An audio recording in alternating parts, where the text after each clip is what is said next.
आम्हाला माहिती नाही.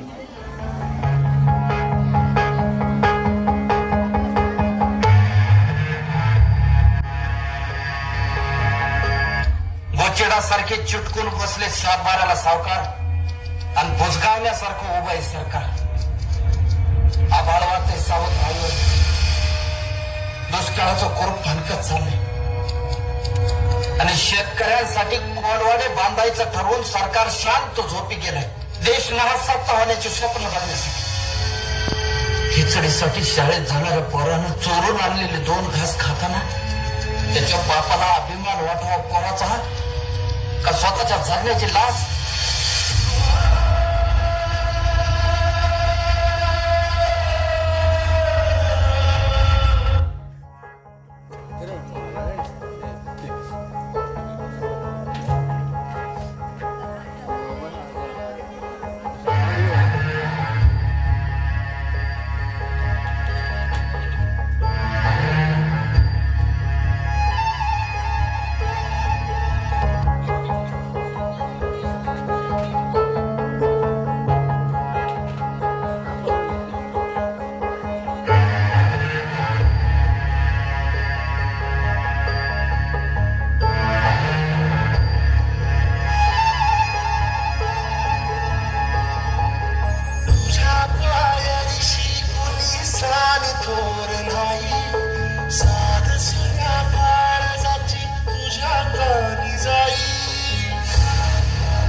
समाज व प्रस्थापितांनी आणि प्रामुख्याने शासनानं शेतकऱ्यांचं दुःख समजून घ्यावं व माणूस म्हणून त्यांचं जगणं मान्य करावं ही माफक अपेक्षा.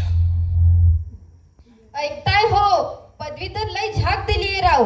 शेतकरी राजा, कुणीकडचा राजा आणि कुणाचा राजा, हा उत्तर तुमच्यापाशी. बाप आमचा आभाळ आणि ही काळी धरणी माते माय, हेच आम्हाला रडवतात तर तुमच्यासारख्यांना धनधाकट्यांना तरी काय दोष देत बसू. कधी उभं पीक जळतो तर कधी पिकून आलेल्या रस्त्यावर झडवतो. एवढं सहन करूनही छातीवर ठेवून उभ्या आहेतच कर्ज देणारे बँका. पोरांचं शिक्षण करावं की मुलीचं लग्न करावं की पोटाची आग झिजवावी. काय काय करावं तरी आम्ही महासत्ता होतो म्हणा आम्ही. पोटात नाही अन्नाचा कण आणि शेतकरी राजाचं लय उद्धार आहे मन. अक्षरशः खेळ मांडलाय आमच्या जीवनाचा. ना सुखात जगू देत ना निवांत मरू देत. या शेतकरी राजाच्या डोक्यावरचं मुकुट कवाच चिखलात तुडलंय. कडक उन्हात अन धोधो पावसात उडकं बोडकं डोसकं बी धन्याकाचं पायावर घासत पडले. पटत नसेल ना तर 8 दिवस शेतकरी राजाचं जीणं जगून बघा. मग समजल लय अवघड हाय गड्यांनो उमगाया शेतकरी राजार. धन्यवाद.